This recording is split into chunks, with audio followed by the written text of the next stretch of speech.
Hey, yo, it's me, Pops Van Marmalade, and you're watching the Comics Related Madness Network. Huh? So come get some. CromCon.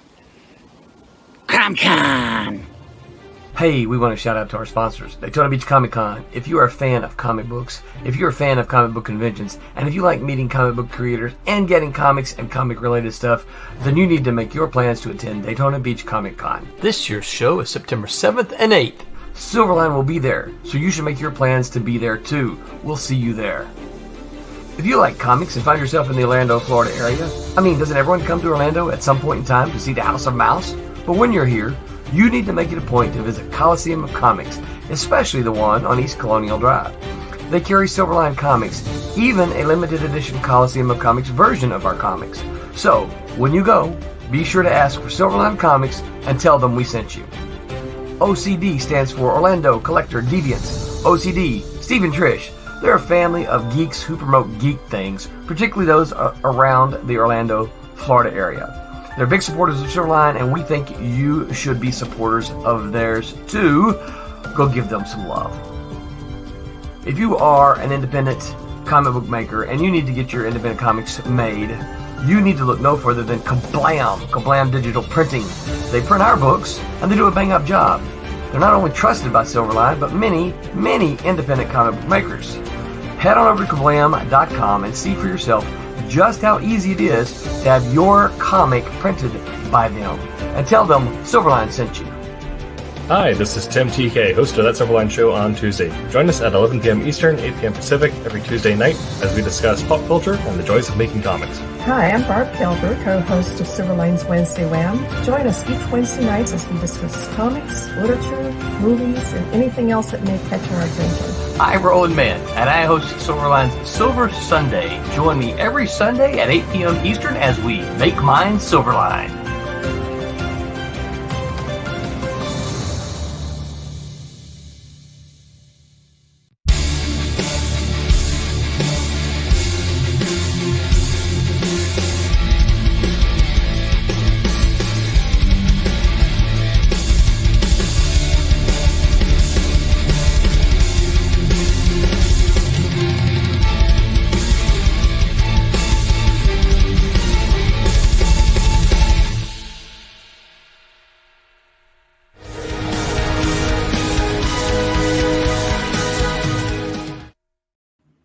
Hello, everyone, and welcome to Silverline Silver Sunday. This Sunday, July the 7th of 2024.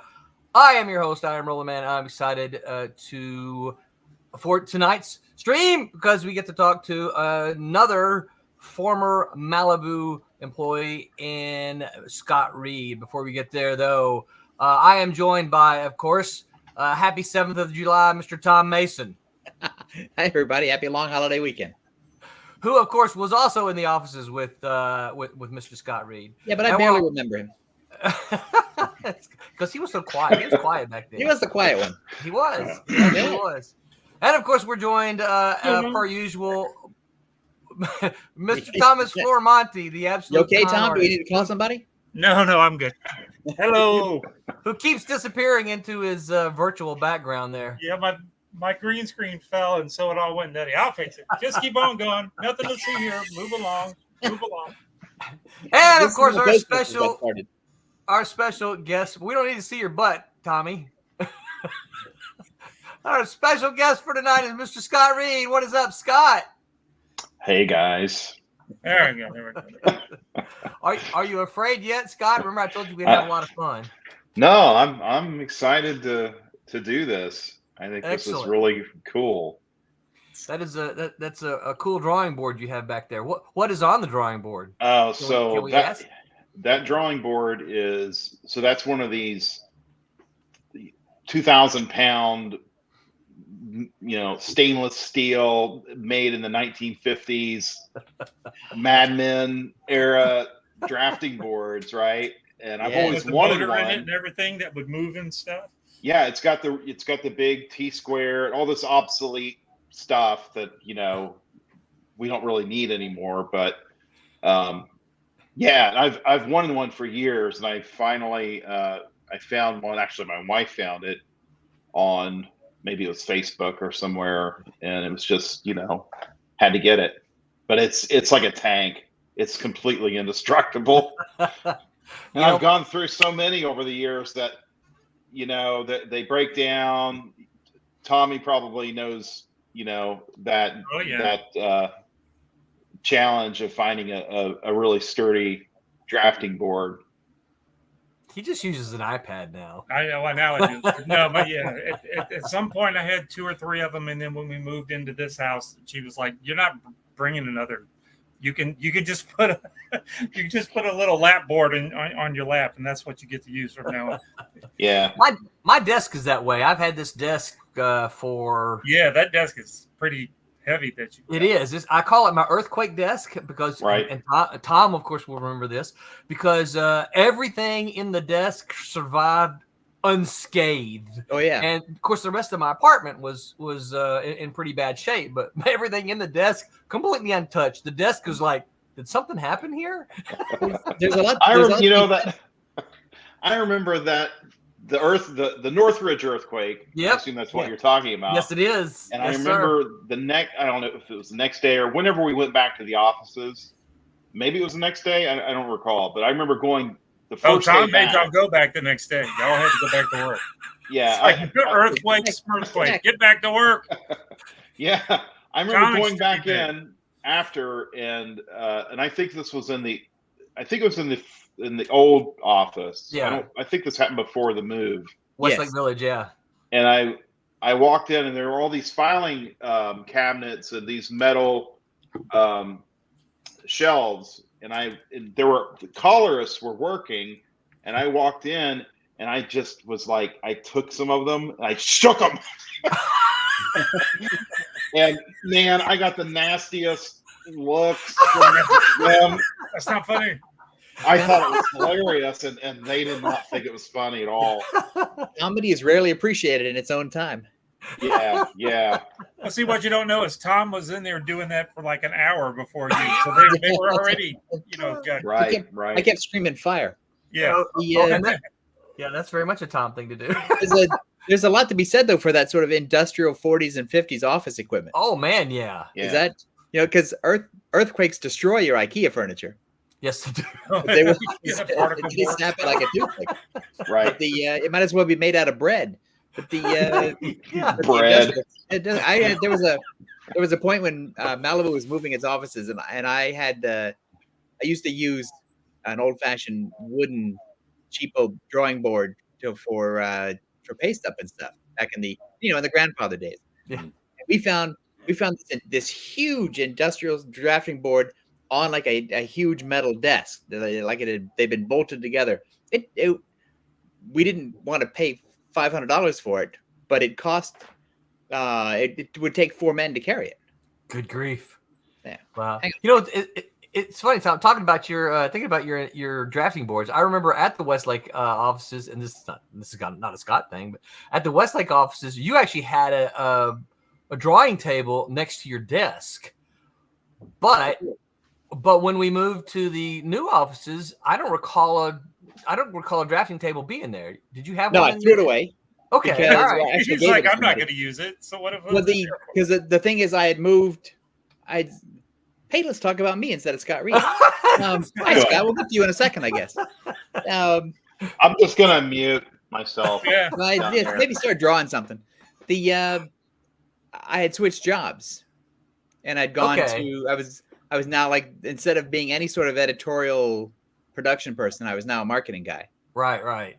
And so there was no need for it.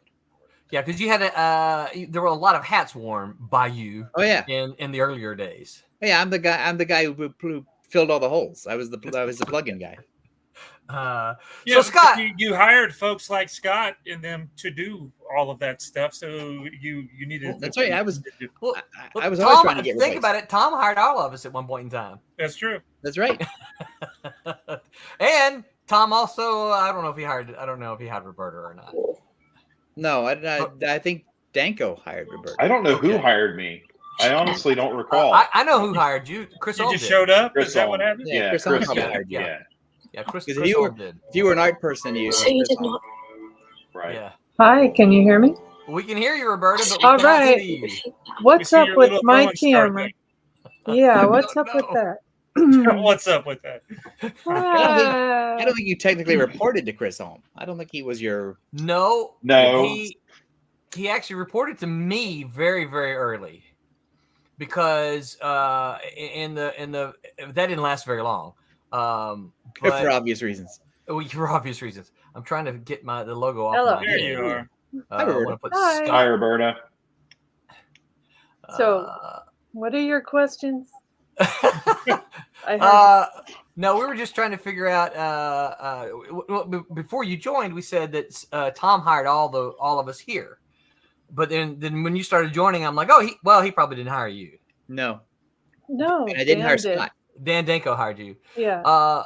So what I remember about and we're skipping way ahead in the process. What I remember about Scott being hired was Chris walked up to me one day and he said, "Hey, we're hiring an inker. I need you to find work for him." Great. I said, "What?" We always did things backwards. Yeah, he said, "Yeah, we're bringing a guy on staff, and I need you to find some work for him." I said, "Okay." I said, "How long do I have?" Because he starts next week. Next week, get some pencils in. The thing is, though, when you find a person you want to hire, you Yes. don't generally wait around. Yes. And then that's when Roland called me and said, "Hey, Thomas, you know that book you're supposed to be inking next week?" You're not inking it now. They're not gonna. You want to be on staff? All right, so let's back up just a little bit, Scott. So before you made the trek out to Malibu, tell us about give us a little bit about your origin story. When did you? What's the first comics you remember reading? Where did you grow up? How did you get into the whole comic thing? Well, I grew up in southeastern Ohio, and it's weird because I don't remember, like a lot of people, they know the first comic they read or saw or what. I don't remember like the first one, but I remember having the little Marvel digests from the 70s, and I was probably maybe 6 or 7 or something. I don't think I read them, but I remember being really impacted by the art and looking at those a lot. So it was really a lot of the 60s stuff even though I'm not of that generation, that was kind of my gateway into comics, was those reprints and then the Treasury Edition stuff was really, I thought was really cool. So that's, I think, my earliest memories are of like Jack Kirby and Steve Ditko, and that was kind of where I got the bug. So what's the first comic, or what's the comic that you said, okay, this is what I want to do, right? So you're reading comics, you're like, okay, this is what I want to do. This is the thing. Yeah, that I can get really specific. Okay. Because, I think I was reading Savage Sword of Conan, and I was 10 or 11, too young to be reading that stuff, And when my parents found out about it, they threw them all away. But oh no! Because they were. So how are you getting them then? I just bought them right off the shelf. Convenience store, convenience stores. Yeah, because they don't care. And they want to see your driver's license. Right. You go, there it is, your fake license. Did you buy a pack of smokes to go with that? And some smokes, and you threw a couple of. You buy a pack of smokes, pack of beer up there, right? And just walk up. Yeah, like Hustler. Copy of Hustler. Get a bottle of hardcore. Stop it. No, you throw up the Hustler in the penthouse and stuff. They go, we can't sell you that. Here, take one of these comics. And then they sold you and a pack of cigarettes. Right. He didn't go into that. No, not cigarettes, cigars. Oh, yeah, cigars. Tipperillos. So, but yeah, specifically, it was like, I think seeing the John Byrne's Fantastic Four and starting to read that, and then that's when I started thinking that, people do this. This is, you know what I mean? You make that connection when you're a kid. There's actual people that draw and write these. It's not just comic fairies. Yeah, and then you start to kind of think, well, maybe this is something I could do. But I think when Dark Knight Returns came out, that was what sealed it for me. That was just like, for me, it was like, you hear stories about musicians who see the Beatles on the Ed Sullivan show, and they become, Tom Petty and people, they become these, that's their career. They pursue that once they saw the Beatles. For me, it was reading Dark Knight Returns issue 1 and just being like, oh, this is like, I've never seen anything like this. Yeah. And so that was that. From that point forward, that was sort of my path, I think. Well, so was this in like high school? Did you go to college to study art? I did. I went to art school in Pittsburgh. So I moved from Ohio. I grew up in Ohio and moved to Pittsburgh and went to art school there, the Art Institute. And that's where I went into graphic design, because that was it's more classical, more commercial art. Yeah, because steady money. I wanted to make comics. I wanted to make comics, but I knew even then that that may or may not work. So I need to figure out how to monetize this, and so I went into graphic design. Start building ads. Yeah. And the thing is, when I was in school, it was like this transitionary period in the field, because computers were just starting to kind of integrate into it. Right. And so like my computer design class was taught by a computer programmer who was not an artist, because there were none. There were no like, digital artists. And so this guy had this, thinly veiled disdain for artists, and he was not an art guy. He taught us, he would show you technically, here's how you do this and this and this. And I remember thinking, well, this is idiotic. There's nothing here that I can use on an Apple IIe computer. Mm-hmm. I can do it with my own hands better than any.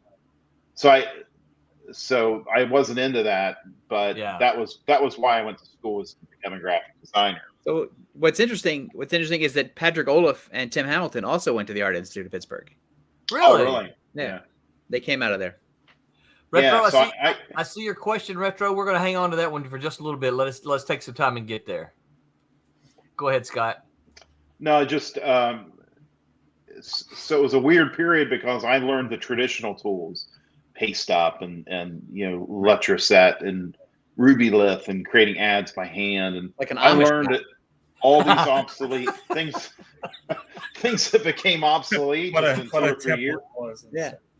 I don't know about you, but I feel like that's a benefit. I do. I feel do too. Yeah. Haven't seen a lot of the generation that's come up without any of that, and then like look at what they're doing and looking like what you guys can do. Oh, I absolutely think it's a benefit. One of the things I think is most pressing about your ability to make quick decisions on the computer and then undo it and then do it differently is it takes away the very initial concept that I thought I spent an awful lot of time on in school. Like if you had to pick out your Letraset and it was like, I don't know, $30 at the store in your font, exactly what size you need.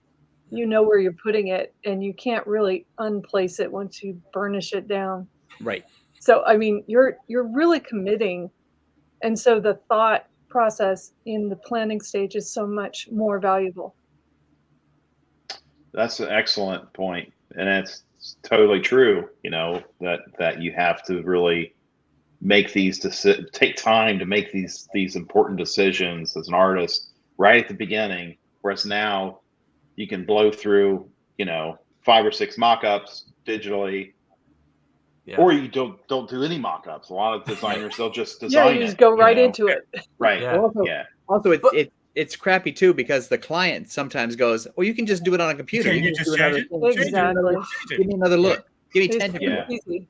But I would say this: you guys can do that because you have years of experience doing it, right? So you don't have to do necessarily the drafts, because you kind of been through all of them in your head in the past before. So I would say that's an advantage that you have that a younger artist wouldn't have. And for those of you who are like me, I have no idea what an electro set is. Most of the stuff you guys talk about, I'm with you, right? I know what most of the stuff is. You know what a French curve is, Roland?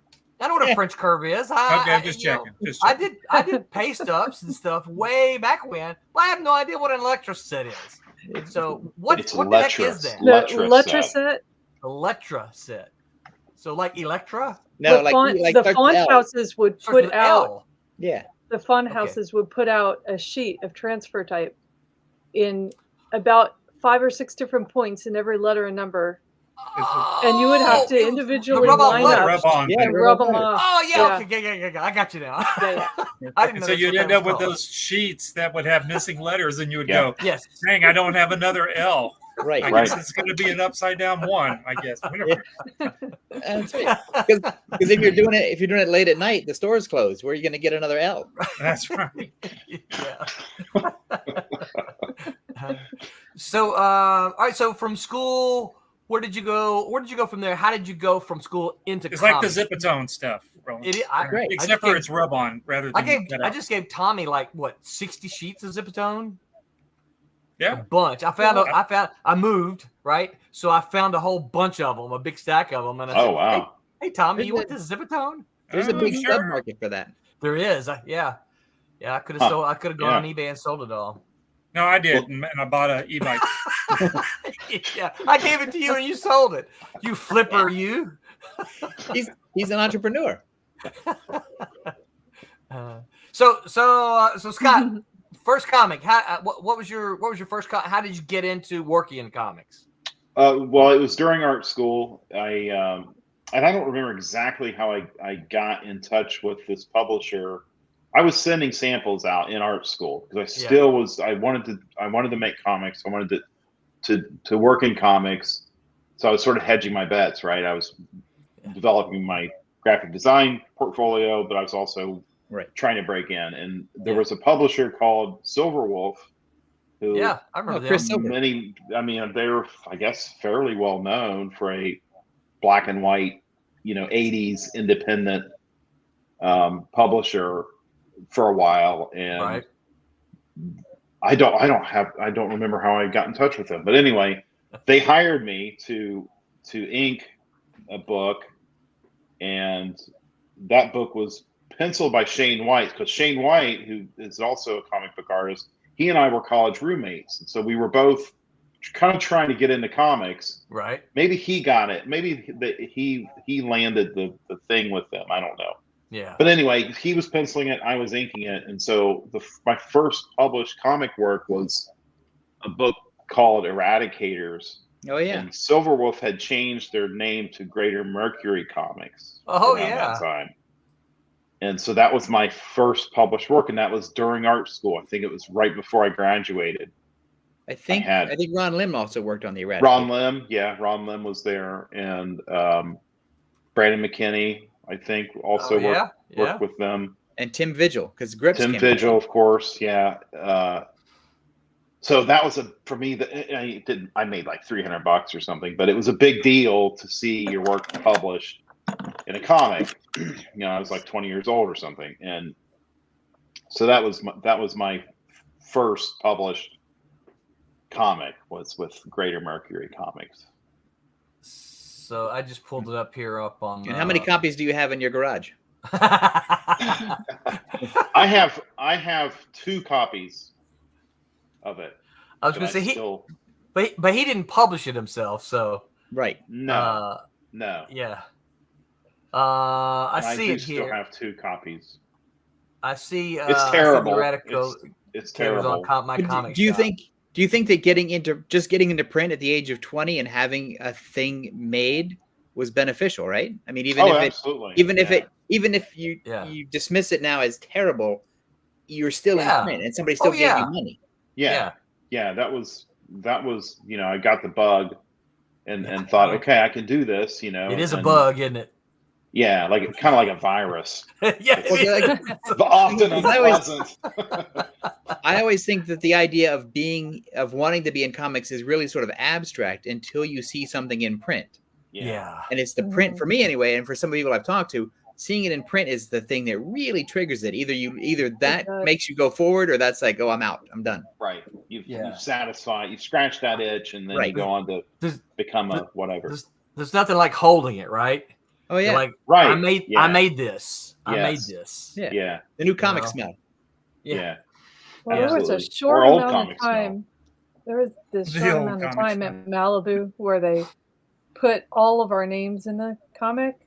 Yeah. Before you guys got teams. The groups. Yeah. Yeah, before the groups happened. And I think that's what really cemented it on my end, was like I walked into the comic store and I could find it.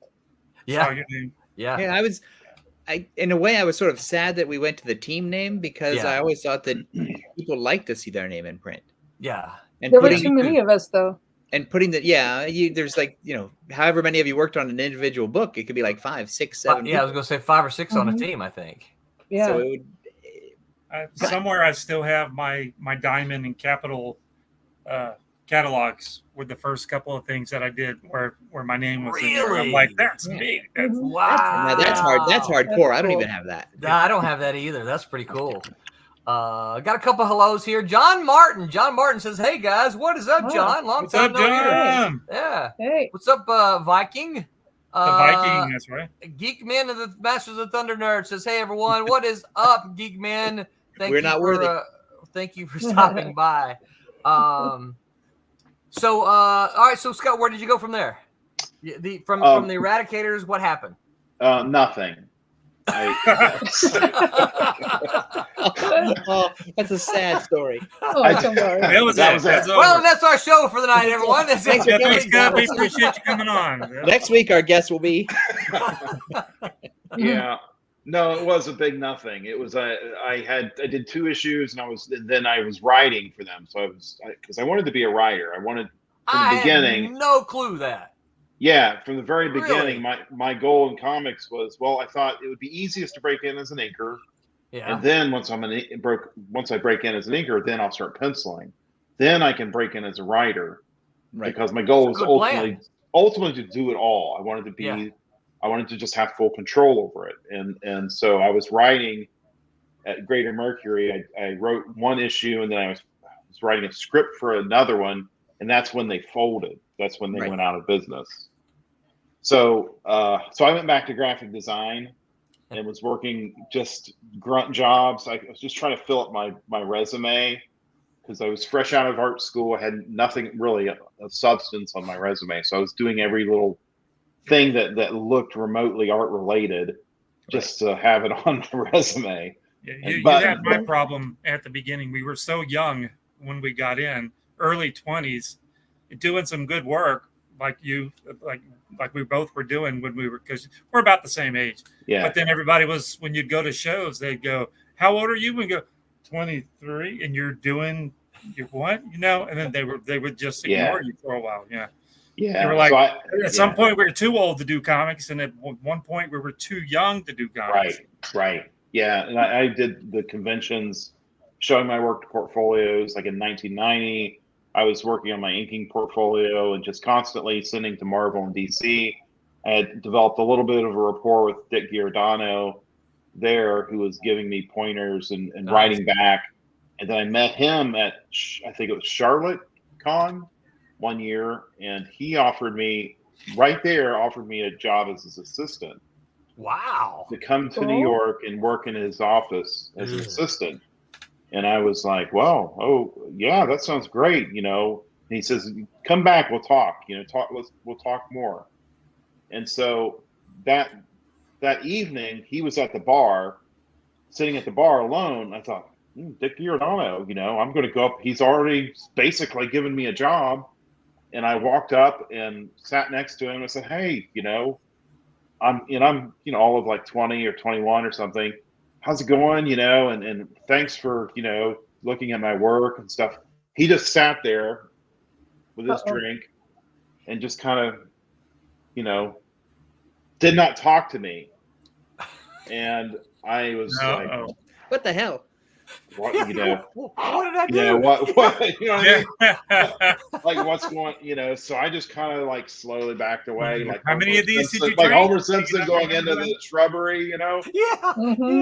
yeah. And I learned later that he was deaf in one ear, So he didn't hear and Wow. so he couldn't hear anything I was saying. you. And so he, you know, acknowledged me and nodded, and that was the extent of it. And that was it. Well, you thought that was a no, and then you just let it be, right? Yeah, what can Wow. you do? You know. I know. But that was like my story. Like I would go to Chicago Con. You know, I would talk to editors. I would show my work. I'd get feedback. You know, sometimes it was positive. Yeah. I met John Byrne at Mid Ohio Con Mm. and showed him my work. And I was a huge fan of John. I still Yeah. am a huge fan of John Byrne. And so it was real. I was super nervous showing him my inking portfolio. And he looked at it quietly, and then he said, "Oh, this is better than a lot of my inkers. You know, this is Really? or as good. You know." That's Yeah, great. yeah. And so that, because at that time I was really kind of like getting really discouraged and felt Yeah. like I'm done. I'm just, what am I doing? But his encouragement kind of gave me a boost and kept me moving forward. And then in Chicago in '93 is when I saw the Malibu Comics table, and I walked up, and this is another just ridiculous story where I show my work to, I think it might have been Hank, Yeah. I think maybe, or Dan Danko, and Probably Dan. they looked at it, and you know, it was like, yeah, this is pretty good, you know, but nothing, right? And I didn't think much of it because that's what I was getting. I would get, oh, this is really good, and are you doing this, this, and this, and why haven't you heard from him? You know, and so I just did my rounds, other publishers all day, and I come back to the Malibu table. I'd forgotten that I had already spoken to somebody at Malibu. Oh no. Because Malibu was not a big, you know, Right. well-recognized name. I had talked to dozens of people, and so I walked back, and Jerry Bingham was there. I think you were there, Roland. Mhm. I think. Were you ever at Chicago? Yeah, Maybe but I not. don't remember going with Malibu. Maybe I not. went pre. I may have. I'm not saying yes or no because I don't remember. I think it was Jerry. I remember going pre Malibu, but I don't remember going Yeah. to Chicago with Malibu. I think it was Jerry, but he looked Okay. at it, and Yeah.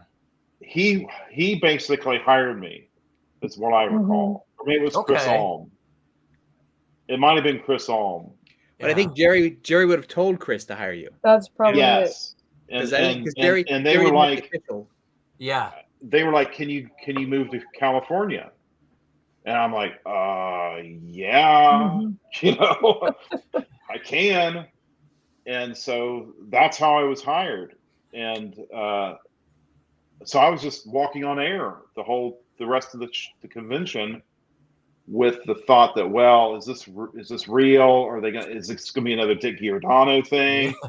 You know what I mean? Like, You're I like, didn't know if I for see him at the sure. bar, I'm not going to talk to him. Right. Don't engage. Don't make eye contact one here with these people later. And I went back home and, you know, told my parents, hey, this is what's going on. Because I was back living with my parents because I couldn't find a job. Yeah. Right. And so I was living there, and then they called. Somebody called from Malibu, and then it's like, oh, now it's real. This is not bullshit, Yeah. right? This is real. Yeah. And so that's Somebody how. sent over a contract, and you went, "Yeah, this is actually going to happen." Yeah. And so that was hugely exciting to go out there and to do this with Malibu. It was great. That's my story. That's a good Yeah. story. Well, That's my origin story. All right, well, I love it. So we're going to go ahead and get to Retro's question now. He said, "What are the books you enjoyed working on the most, and what was the least enjoyed?" Oh God. Let's focus on the ones you enjoyed the most. The most. I really liked Prototype. Yeah. Mhm. I liked inking Roger Robinson. Yeah. He had a really clean line and really dynamic compositions, and that was fun to ink him. Yeah, I think you and Roger were a good team. Yeah, we gelled pretty good. Yeah. And he was a kid too. Yeah, we were he all was a young guy. kids. You know, most of us were, early 20s, and I liked inking Dean Zachary too. He had kind of a really fluid line, kind of like a tighter Gene Colan line. You know what I mean? Like yeah. So he was fun to ink, and then who was penciling Star Trek DS9? Rob Davis. Probably Rob Davis. He was or Leonard Kirk. Leonard Kirk. Yeah. I love Leonard Kirk's work, but I didn't like inking it because everything was so precise and everything was there already. Yeah. Right. You know, the way he pencils, you could literally scan it, darken it, and it's ready. He's very tight. Yeah. Tommy has done some of that for me sometimes. I'll say, hey, Tommy, I'm thinking about something, ink this. And he'll just say, hey, what do you think about that? I'm like, wow, that looks really good. He goes, it ain't ink, dude. I just turned up the darks. Gotcha. Yeah, that's exactly what he says. Right. Yeah. I talked myself out of busy. a job. I'm going back to bed. Leave me alone. Yeah. Yeah. So those were probably the ones I remember liking to work on.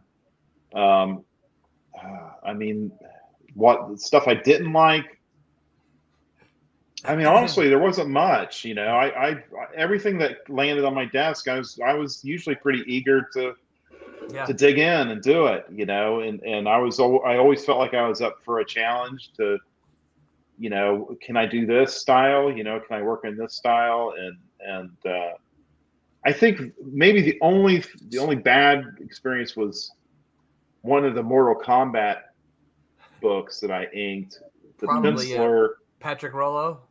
Yeah, and I don't know. I mean, like, nothing against him or his work. He's just very, very loose. Well, yeah, but it was so loose. What was difficult was his pencils that he used were so hard that they were. I know what you're saying. He used those grease pencils, didn't he? They were like engraved into the Bristol board. Oh yeah, you could pour ink on it and just do this with your paper and then get it to work out. Yeah, like an Etch-a-Sketch. Hey, you can ink it with mercury. Yeah. But honestly, I don't remember like ever being completely just throw my hands up. I can't do this. And you know what? I so before we started, so I was wrong then on your timeline when I had said I thought that might have been your supervisor at the very beginning. That wouldn't have been the case because that was I did that in the very beginning of the art department, and that would have been before you got out there, because I remember I used to have to. What's the word? Traffic. Basically, I was trafficking the artwork in and out of there. But then that shifted somehow and went to somebody else. I don't remember. I think it went to Chadwick, didn't it? Because technically he was the art director, and somebody said, "Hey, the art director should be in charge of the art people." Yeah. I think that sounds right. Yeah. What's some of the sounds right. The stuff that you got that like that was inked by other people, maybe me, but then all of a sudden, like Roland and them said, "Look, can you fix this?" And so, what are some of those things that they asked you to do? What Tommy's really asking? No, I don't care. What Tommy's really asking is, were you ever asked to fix my stuff? You deeply care. As I can tell, you deeply care. I don't remember anything. I mean, I do remember re-inking faces once in a while, or Well, and a lot of times, what you guys were doing, you were fixing things that were wrong. It's like, oh, this costume is drawn wrong here, and it got inked wrong. We need you to fix it before it goes to the coloring. The mask the mask goes up, and it's supposed to go down, right? Fix this before we color it. Yeah, but I don't remember doing a lot of that. You know, it kind of felt like I was just given assignments. I was just given books to ink. Yeah. For the most part, maybe Larry did more of that than I did. I don't know, but I don't remember doing a lot of art corrections per se over anybody. Yeah. It wasn't I know you guys did some, but I don't know how. Yeah. the most of them would have been on the license books because those people are very demanding. Well, yeah, And the it's hard- DS9 stuff. I remember having to fix costumes, like insignias were too low. I would redraw it and re-ink it, or some Star Trek stuff. Yeah, like technical stuff that I would have to look at because they sent us a big Bible of all of their, photo references and things. And that's what's really great about having an art department on staff. If you have a big office for that kind of stuff, it's like because you don't want to have to send everything back to everybody. No, right. But that's where digital's changed a lot of these things today. Right. It's like you send me something that's wrong, I can go, ooh, hey, wait, no, this is not right. Dropbox, Here's fix the it. fix. Yeah. Right. Or I could just clip the insignia and move it up. That's That's true. Yeah. Grab it, move it up. Don't tell anybody, Tom. Look, if I know that, then everybody knows that. I'm the last to know anything technical. Well, what's funny is a book I'm working on right now is it's supposed to look like it was created in 1986, and my goal, and this is a sequel to the first book that I did, which is set in 1984, and it's very retro. It looks from that period, but I drew it all digitally. And this time, I thought, you know what? I'm going hardcore. I'm going old school all the way. I'm going to pencil and ink it traditionally. I'm going to use Zipatone. I'm going to find it or make it. I'm going to, not hand letter it. I didn't want to, because that's just. You don't want to go that Maybe hard. that's too far. But I was going to paste down the lettering, the balloons, and have original art that looked literally like it was from 1986, and scan that art and then color it, whatever. Yeah. And I started that, and I got 2 pages in. And it's like, I guess it's taking forever. No way, I can't. You're like, there's a reason we have computers. Yeah, so I went. Did you also turn out the lights and draw by candle? Yeah. Right. Yeah. And then I bought an iPad Pro recently, like when I started it, and then now I'm doing it all digitally. I'm just like, screw it. It looks old school. Yeah. It's going to look really, like legitimately from that period, but there's just hands down no competition with it. Well, and that's what I say. In the hands of a skilled artist like you guys, you can do it and no one will know. You can do it and no one will know. In the printed book, right? Once it's printed, you're looking at the printed comic. No one's going to know whether you did it digitally or whether you did it, traditionally or not. The process makes a good story to talk about, but the work still looks the same. Yeah. Yeah. And Those are ultimately, always some interesting conversation. I can tell. Yeah. Everybody's but that's you, I can tell too. Oh, well, anytime I look at it. Maybe because I'm blowing it up. That's probably why. I'm speaking more of the audience, not so much right. Once it's printed, the actual people. you can't see it. Yeah. Once it's printed, I think the majority of people who look at the printed work couldn't tell you whether it was done traditionally or digitally. I say.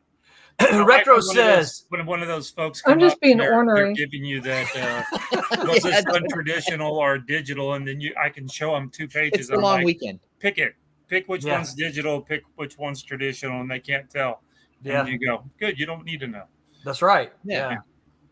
Retro says Hardcase, Prototype, and Prime were my favorite books back in the day. They got me back into comics. After a few years, stopped reading comics.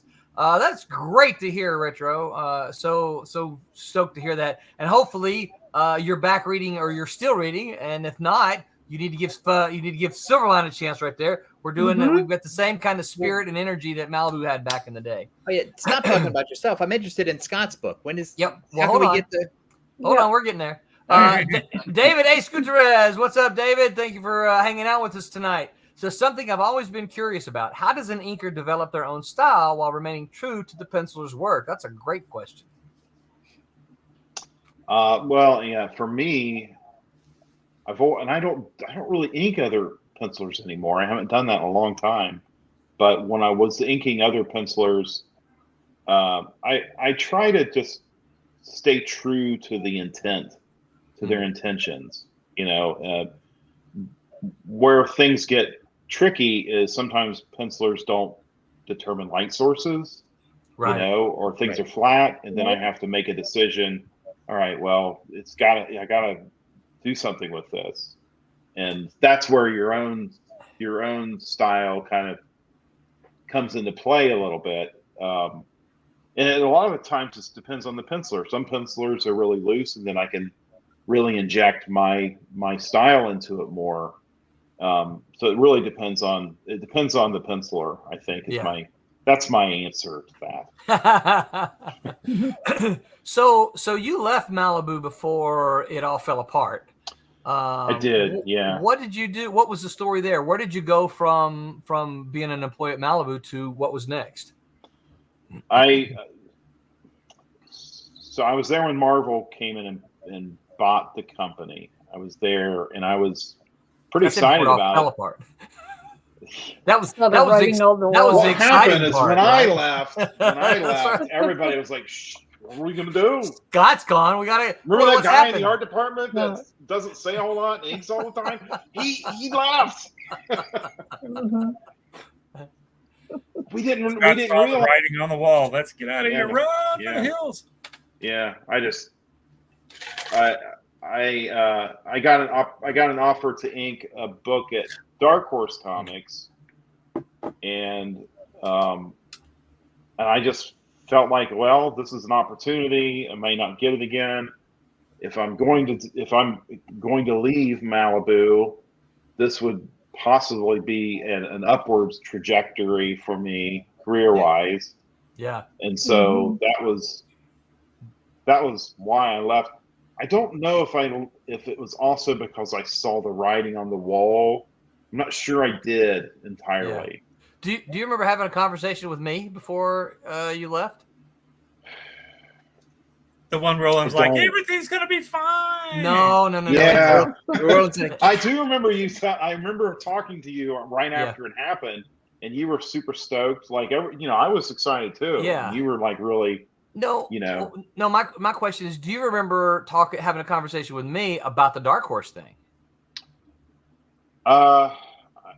Vaguely. I think I did. I think I did like tell you like honestly like I don't know what to do, and your question to me, which I still remember, and I don't remember the exact words, but your question to me was like, if I take this job, are you going to stop giving me work? And I remember that because you were concerned, right? I mean, and I get it, but you were concerned, man. Look, I've got this opportunity, but I'm really enjoying. I think you were still working on Prototype at the time, but I'm really enjoying Prototype. And if I go, are you going to fire me off for Prototype? And I'm like, well, I got no reason to. So as far as I'm concerned, that was our conversation. I said, as far as I'm concerned, this looks like a great opportunity because if you can do both books, there's no reason you can't do both books. Right. Yeah. This isn't Marvel. We don't. Did I do both books? Did that happen? Well, as far as I know, for a while you did. Yeah. But if you recall, Prototype was one of the early on the chopping block. Right. Yeah. That's how I left. Was I remember Jerry Bingham coming into the office, into the art department, right after the announcement, and just telling us, "Say, well, boys, get your portfolios ready." And I remember that, and I was like, "What?" Yeah. This is great news. Why would you say that? And then I think at some point it did become apparent that was a possibility, and he helped me develop my portfolio. Everybody in the art department who was doing it, to try to get ready. You know. Yeah. David says, "R.I.P. Hostile Takeover." I still argue there are two books that I had a hand in as editor at Malibu that I really, really, really wish would have seen the light of day. One of those was Hostile Takeover. I just thought that was probably one of the best Prototype books in existence, and I remember making Tom mad. Tom, we got to do Hostile. Tom, Roland, shut up. And then the other one was Tommy worked on. It was Mitch Bird Sludge. The Mitch Bird Sludge book. Oh my that gosh, that thing looks so good. I was so happy. I was so proud of that book. It looks so good. And neither one of those saw the light of day, and it's one of my great regrets to this day. Which is It's funny finally and drawing stupid. something that he really likes to draw. Weird Because stuff. once you have the books done, that's the investment. Yeah. The cost to print is really nothing, and the cost to distribute is really nothing, and you stand a chance of at least breaking even. Yes. You should just ship them out the door. If it was done, yeah. Not the way it works. Even with the sludge thing, Barry had finished doing the color designs, didn't he? Check this out. Roger Robinson says, the good old days. Hello. What is up, Roger? Hey, Roger. Yeah. He heard us talking about us. He's got he has an alert set on his man. Ears are burning. Roger, turn on the YouTube right now. Roger, we'll have to get you on and have you talk about the old Malibu days sometime. So Scott, what are you doing? So kind of fast forward a little bit. Dark Horse. I heard you say you've drawn something now. What are you doing now? What are you working on now? I'm working on a sequel to Saga of the Doomed Universe, which was published with CEX Publishing last year, and that was a 3-issue, 54-page each. So it was a big, pretty big project. That's big work, and did well. And so I'm working on the sequel to that. Nice. And that's probably going to see the light of day in 2026. Yay! Yeah. Yay! So you're writing, penciling, inking. You're doing all of it, right? Yeah. So it's it's a lot of work. Big project. And as always, I'm a graphic designer full time. I'm a freelancer, so I have contractual, other obligations. So this is always the comic stuff is always like in addition to that. And I think that's true for most comic book artists today. There's like the 1%ers out there who they do this full time, but certainly all of us it is. Yeah. So that's what I'm working on right now. You can find previews of the first series over at my website, which is beyondforwardcomics.com. And that's really just kind of a showcase of everything I've done, to date. So here's my question then. You started out as someone who you had this path where you're going to be an inker, then you're going to be a penciler, then you're going to be a writer, then you decided you wanted the whole control of your stuff. And now you have the whole control of your stuff. How does that feel? It feels great, Tom.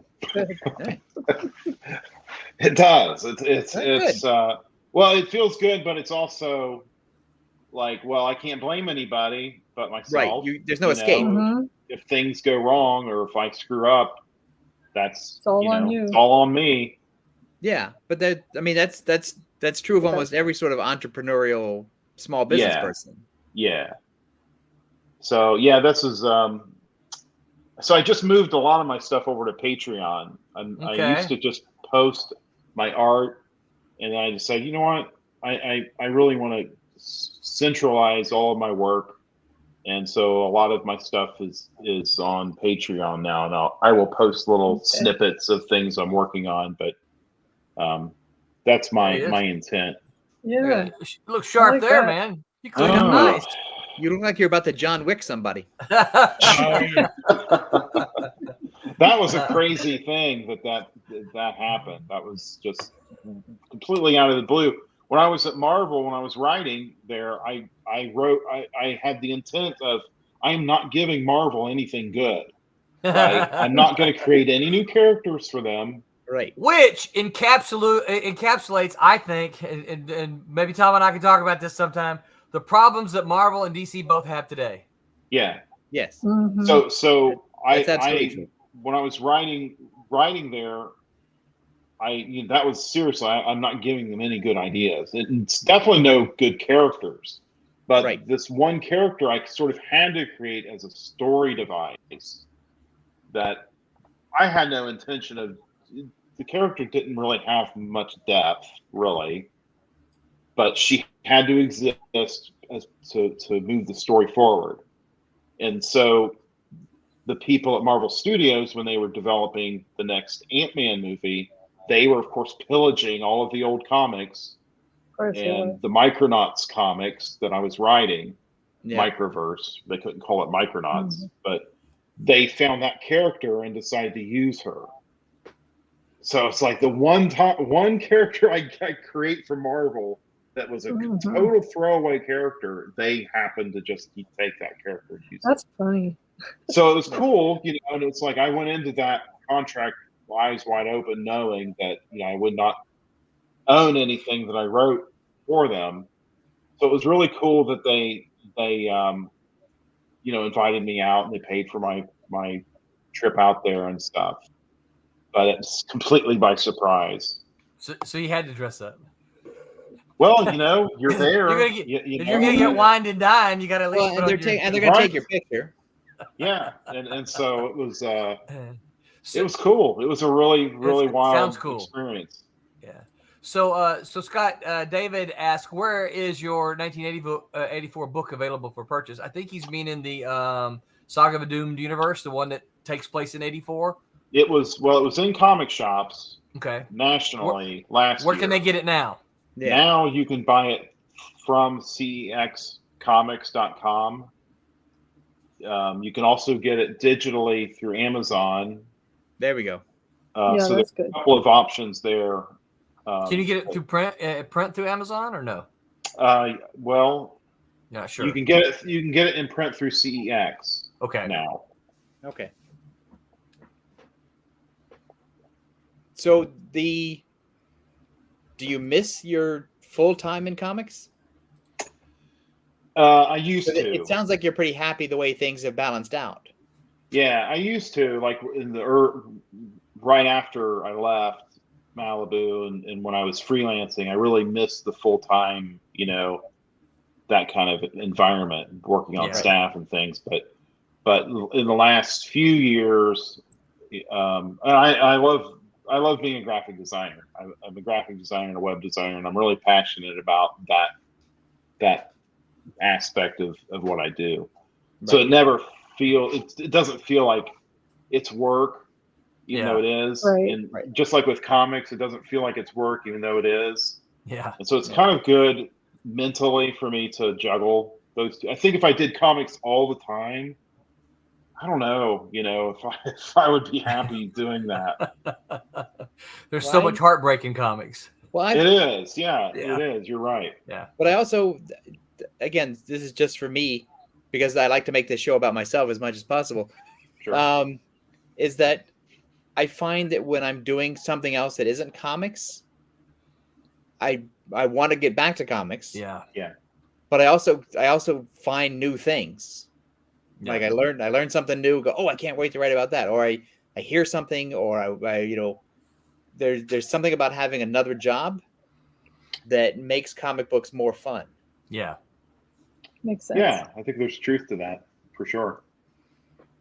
Because I don't know if Roland feels the same way, but when I was working in comics full time on staff, mostly we were management people. Yeah, not creative people. And I really wanted to be creative people. Yeah. Yeah. Yeah. And the other thing is you found that you spent your whole day, right? your 9 to 5 day working on comics, and it was generally other people's comics. And when you went home, it's like, I really want not that the desire wasn't there. It's like, I really want to write my own thing, but I've been working on comics all day long. I don't want to do a comic now. Yeah. And I used to do commissions, just like an insane person. I did commissions, like in the 2000s. I did a ton of just private commissions and little, little comic things for people for money, and it paid the bills. And I was doing a lot. But I don't do that. I haven't done that in many years, just because it's just tremendously hard work. Yeah, I'd much rather at the end of the day, I'd much rather do my own work, my own books, and get the reward for that. Well, I think the thing you have to ask yourself, and I'm putting words in your mouth here, is that, you can do a commission like this and it's financially rewarding, but is it emotionally rewarding? Where you do your thing, that's emotionally rewarding. It may not be as financially rewarding as the commission. Right. But if you've got a job that takes care of you financially, then you're looking for, again, I'm putting words in your mouth, then you're looking for that emotional reward because you get the financial reward through your job. Yeah. I mean, if I do like I call them personal works, and I will sell them, I'm got a Conan piece here that was penciled by Jack Kirby, and it's this like obscure Conan drawing by Jack Kirby I found online. And I was just like, oh, I got to ink this, Yeah. And so I printed it out on this giant 13 by 19 board, and I inked it and colored it. And man, it was fun, so much fun. And that was just like a little like break for me between doing my own stuff. I like to take a break and just do something fun that's completely irrelevant. And then I can sell that. I can sell that. And call it a day. But I've already. But you did it for yourself. I've already enjoyed the process. Yeah, I can sell it. That's the best way to do it. That's what's funny is I love the idea of commissions, of getting a commission. Yeah. When the time comes, I can't think of what it is that I want the artist to draw. But when an artist like Thomas Derenick posts a bunch of stuff that he does online, and I bought one recently. It was a Joker and Harley Quinn. I wouldn't have suggested that to him, but I could tell he threw himself into it and he loved it. Right. And then I said, well, that's what I want. I want to buy the thing that he's done that he loved. Yeah. I'll steal that from him for money, and I'll put that on my wall. But I wouldn't assign it to him as my dream project. Right. Because you wouldn't have thought of it. I wouldn't have thought of it. And but he did it as like, here's a thing I'm going to do. And I really liked it. So here, take my money. Yeah. By the way, Scott, David says sold. He bought the first Saga of a Doomed Universe. There we go. As soon as we get offline here, I'm going to get one too. Yeah. Roberto says hello, Malibu Legends. Roberto, it is great to see you, sir. And just as a reminder, Roberto, we took care of you for the last campaign. So I will, when I get them, I will hold on to your book for you, and then when I see you next, I will have it for you. So. Roberto, tell your son to smile more in his pictures, man.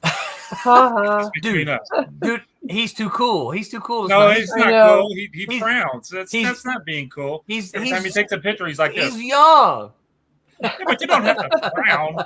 He frowns. I have two sons that are 15.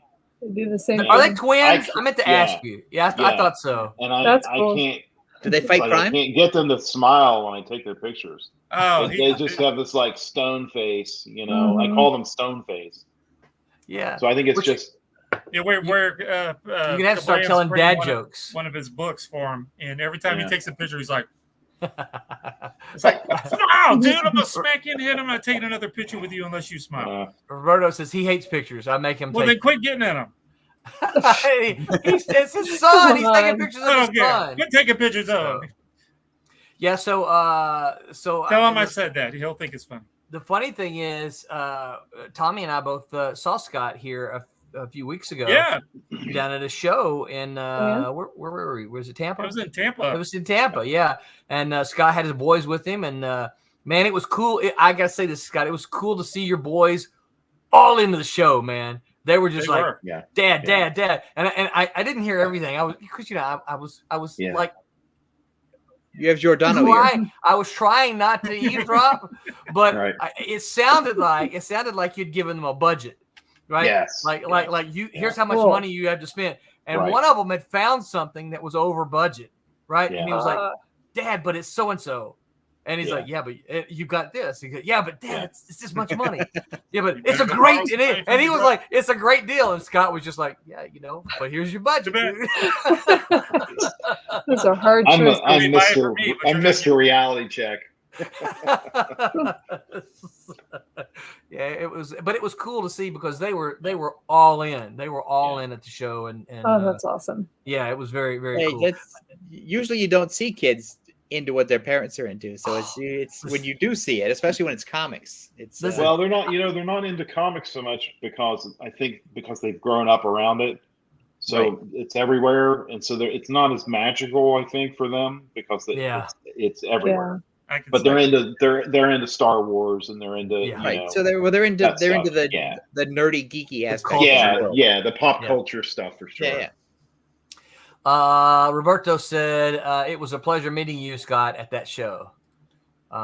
He was there. Roberto was there, and I made a point to, because he's a big Malibu fan. Oh, and so I made it a point to point him to introduce the two of you. So yeah, thank you.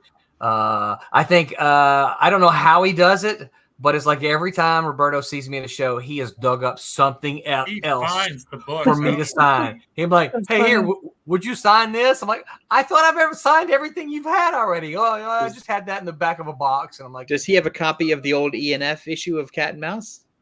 I don't know if he does or not.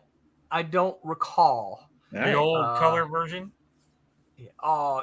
Yeah, I don't know. I've signed a bunch of stuff for him, so I don't know what he's got. Right. I still have a lot of my comp copies from Malibu. I saw you open, I think, one of the prototypes with these 20 virgin copies of prototype. Yeah, it was an unopened box of prototype, and I think it was an extra. I think somebody had it and didn't want it or something at the office. Oh. And I said, oh yeah, I'll take it. And I just have never opened it. I thought it'd be cool to just not open it. But then I said, I think maybe it was when COVID happened. I was like, you know what, the world might end. I'm gonna open these. I'm gonna open this. I'm not gonna die with unopened comics. There you go. Roberto says he does have it. It's in storage. It's in storage. There you go. Cool. So what's the future look like for you as far as comics go? Right. So you got Saga of a Doomed Universe that you said would probably be out in 2026. Yeah. Yeah, and then of course I guess that's going to occupy your time for the foreseeable future. Yeah, I mean I'm that, and I've got I've just got little things here and there that I'm working on, but that's the main project. And then I've got a book called High Strangeness, which was my first graphic novel from 1999, and I am digitally restoring it because cool. The book was, I self-published it back then, and then I published it as a web comic, and so it had some great reviews. It did well at the time, but I sold the original art. I never had good quality scans. Unfortunately, where I was living, I didn't have access to good scanners at the time, and so everything was scanned at 200 DPI. And oh no! And so it's like slightly, just it looks like Super Mario Brothers. Well, it's just not quite high res enough. Yeah. And I've tried to track the pages down to see who has them to maybe buy them back, but it's some dude in Germany, and I've never been able to get in touch with him. And well, you don't have to buy them; just see if they'll scan them for you. Yeah. Well, yeah, that was. Yeah, if I could have contacted him, I would. So anyway, when I bought the iPad Pro, I realized, I could very efficiently just faithfully re-ink every line on the iPad Pro in high res, super high res, and I could finally get this book as properly publish it. And so that's a side project that I'm doing. In addition to the other thing. Well, if you decide that you want to print it yourself, I recommend a printer for you. I use them all the time. He knows this. Okay. Yeah. Are those guys? I don't know who those guys are. Roberto said when the book comes out. Oh, here we go. When the book comes out, are you going to do appearances in support of it? Yeah, I mean, I do. I did C2E2 in 2023 in support of the first series. So I may do another big show when this book comes out, and then I did a couple of smaller signings at local comic shops. I don't do a lot of conventions anymore just because it's ridiculously expensive, and it's just not worth it, to do that. But having said that, I'll probably do at least maybe one big show in support of it. Now, you're in the, can I say geographically where you are? Do you care? No. Yeah, so, no, you don't care? Or... Okay, I'm in a secret location because I am in the witness relocation program. Okay, all right. No, you can say where I'm in Florida. So Central Florida area. So there's so many shows in Florida. I don't know if you've noticed that or not. I know that Tommy and I talk a lot, and we tend to prefer the smaller shows over the bigger shows here. Yeah. Of course, one of our favorites is Daytona, but a lot of these smaller shows, it's not cost prohibitive. Where the last time we heard about MegaCon, it was like $50 a day just to park. Yeah, and that's just nuts. It's painful. Yeah, it's hard to keep earning that money back. It is. Yeah, you got to sell a lot of $15 graphic novels and $5 comics to make that. Yeah. So. Okay, I got another question, but I thought actually this is for Roberta. Roberta. Yeah. Roberto says, "Will you write in the future?" He goes, "I would love to see a story from you combined with your art. It would be awesome." Well, I haven't written, so I guess it's something that I would have to learn a little bit more about the structure of writing. But visually, I can tell stories. Yeah, I usually like to collaborate because of the fact that I feel like I'm stronger when I can bounce ideas off other people. Yeah. Some people are just like dynamos in their own mental vacuum, and that's not me. But absolutely. I'm in a mental vacuum, but I'm not a dynamo. I'd love to try it, though. Definitely. Thank you for the idea. Very cool, Roberto. All right, what else? You guys got any other questions for Scott? Okay, go ahead. Let me know. All right, so when I found out in the past month or so that Scott is also a mountain bike guy. So we need to hook up with Roland and Santos sometime here in the next once it cools off a little bit. I was going to say it's really hot right now. What you like biking? Right.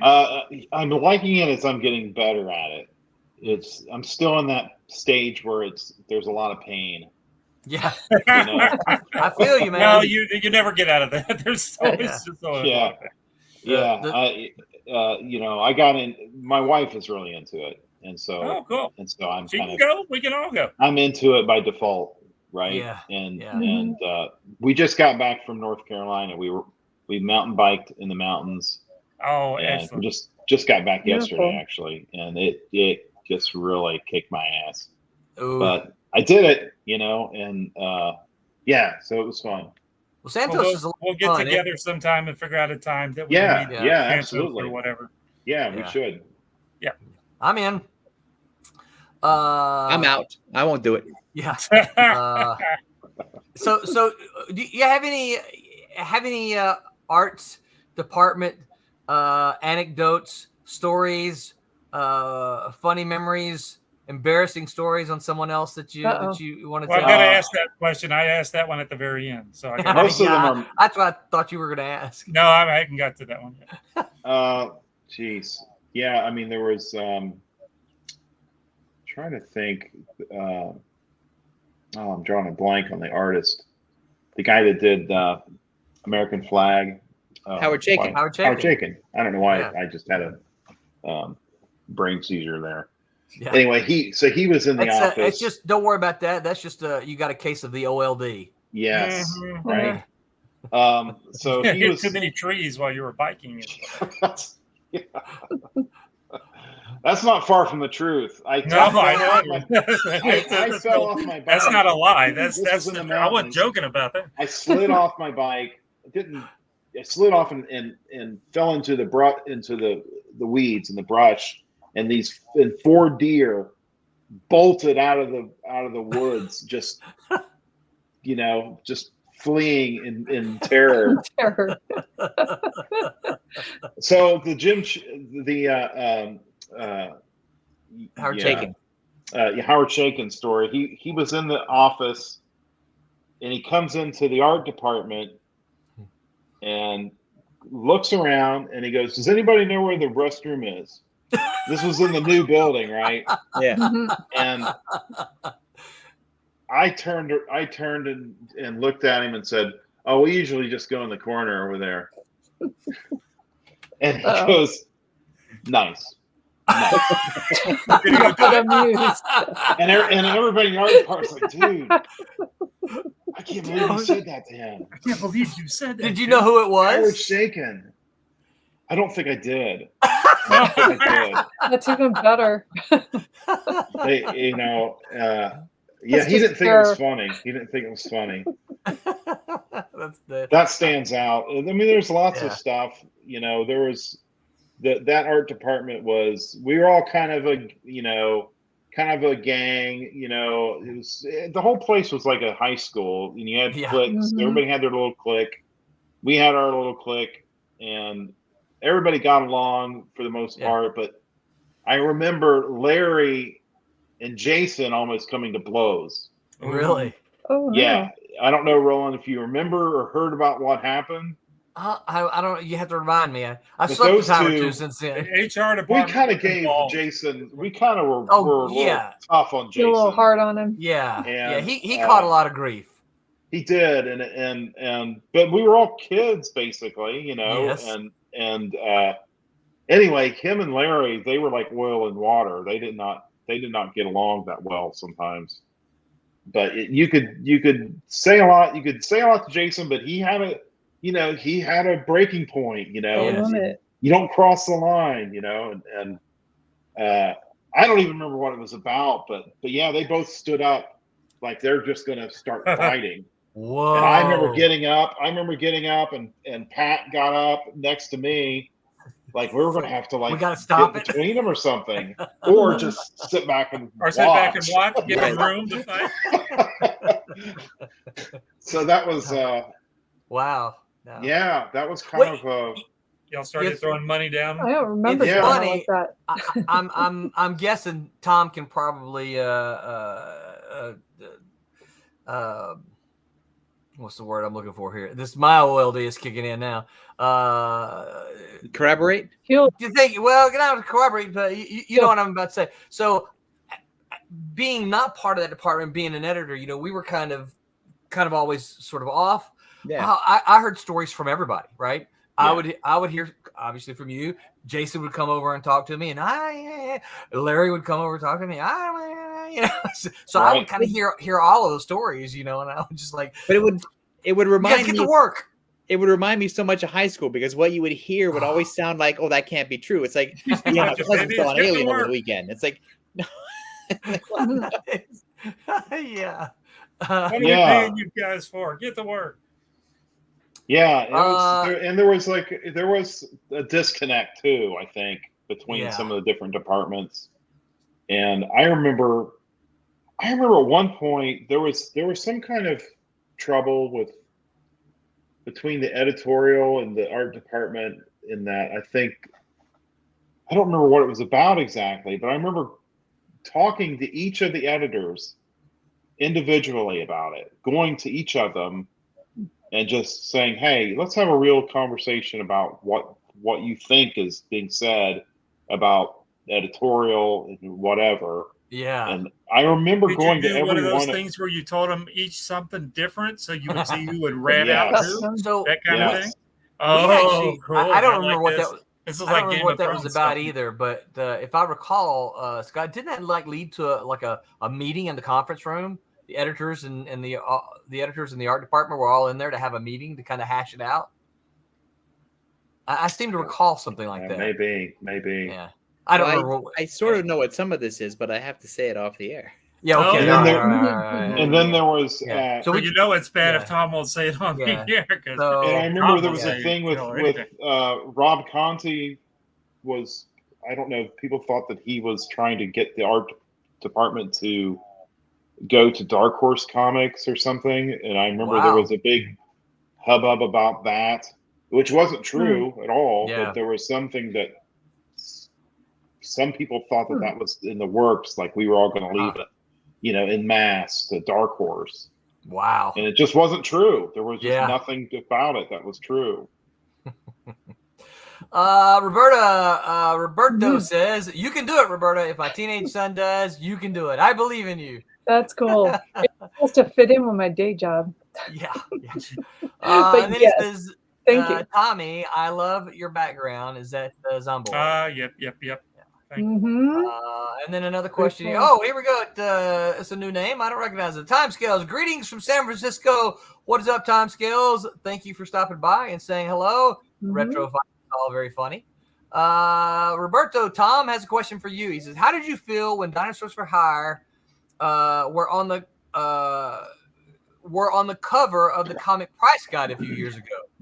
Oh, I bet I even know how that happened. Well, it's funny because it's like being in the Hollywood Walk of Fame. Once you realize the Hollywood Walk of Fame is something that your fan club pays for, it's not like an award. It's sort of like it's and so. You mean the Oscars, that kind of thing? Yeah, it's just not. So the thing is, I don't want to downplay it. It's great to have something that you create be on the cover of the price guide. I think that's awesome. But the editor of the price guide is like one of my best friends. Yeah. It's like who I've known for like 40 years. And when I go to San Diego, I'm going to have lunch with him again. Yeah. Because we always do. And so he was the editor. He asked. And I think Billy Tucci wanted to draw it. And so I think it was Billy who said he wanted to draw it. And it was Jeff who said, I'll put it on the cover. And so, why not? Why not? I've learned over the years that when someone wants to do that, it's easy to just say yes. Same guy arranged that. This is the Overstreet ad. Yeah. Yeah. Same guy. Yeah. So Jeff Vaughn's just like a really good dude. Yeah. They see he's a very cool dude. So I don't know if that answers your question, but there you go. Yeah. So all right. So my clock tells me we've been. I got to ask my last question then. Okay. All right, Scott. Here you go. Since you were in, I always ask anybody that comes on the show that's been in the office, the Malibu office. You have to tell an embarrassing story, not about Roberta because she's so pretty, but you can tell something really embarrassing about Roland and Tom. Go for it. Don't be Roland and Tom. Yeah, not together. Not Roberta. Don't. Nice of you. Then you don't know the story. Oh, well, unless you got a good one, then you can tell.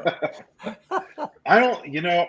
I don't have any embarrassing stories to tell, but I remember in the art department, and this isn't even embarrassing, it's just kind of funny. Oh no, I know where this is going. There was a window that was it was like a big window in that art department, and it was a hallway. And so it was like a fishbowl. We call it a fishbowl. Y'all were in the fishbowl. And we could see people walking past, and they would always look in like we're in the zoo. Yeah. And Roland walks by one day, and I just kind of see him walk by, and he does the staircase thing. Going down.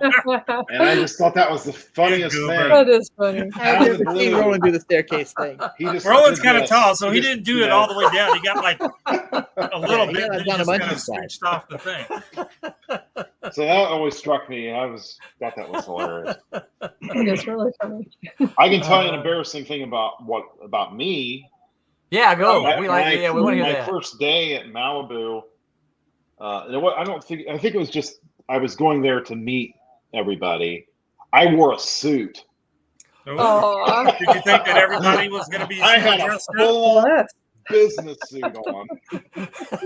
You were You lucky had that no didn't idea. become part of your And nickname. this is Tom still wearing the same outfit that he wore then.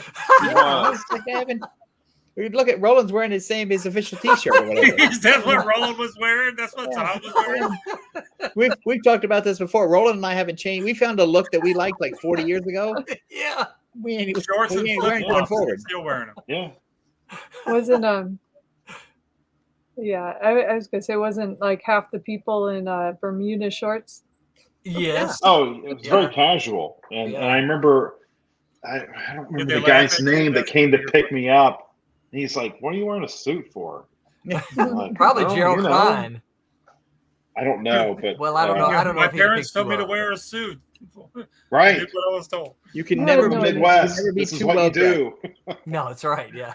I'm from the Midwest. This is what you do. And Well, yeah, what did you I wear wore the a next day? That's the important thing. Mm-hmm. I still wore the suit. Oh, every okay. day. Yeah. Once you pay for it, you might as well wear it. Yeah. Yeah. That's true. Get your money worth. All right. Okay. Scott, you got anything to add before we sign off here? Nothing. Aw.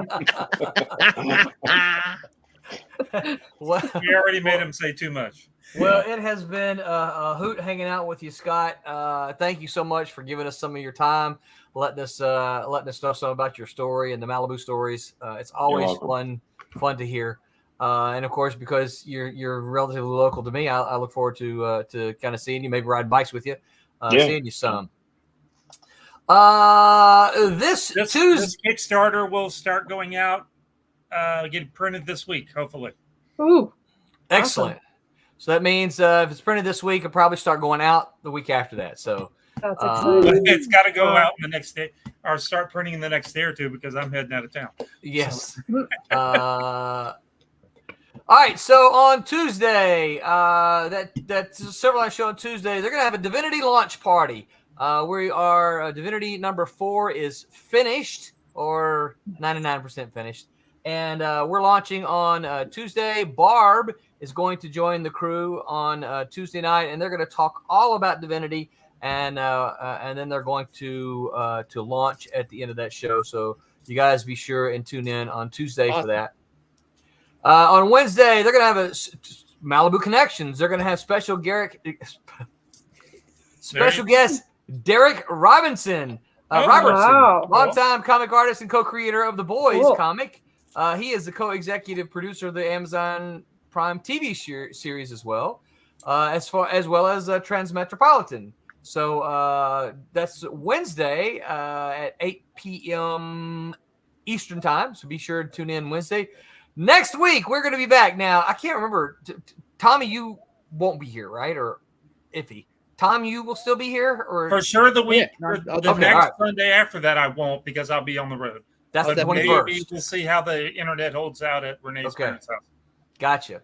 Well, next week, we're going to be talking about what makes a good con. Summer puts us in the thick of con season. From a creator's point of view, what makes a good comic convention? We'll be talking about that next week. Retro says, thank you, Scott and Silverline crew, for the chat. Retro, thank you for hanging out with us. Don't forget to like and subscribe. That's right. Thank you, Tom. Don't forget to like and subscribe, everybody. Any of the buttons that you're supposed to push, be sure to push those. Scott, hang out with us and chat a few minutes when we're done. But until then, remember to, where's my camera here? Make mine Silverline. Good night, everybody. Where's my end show? Spilling out all over. You got to turn the thing off. I can't keep doing this forever. Hey, I'm G-Rod. Make mine Silverline. You heard me.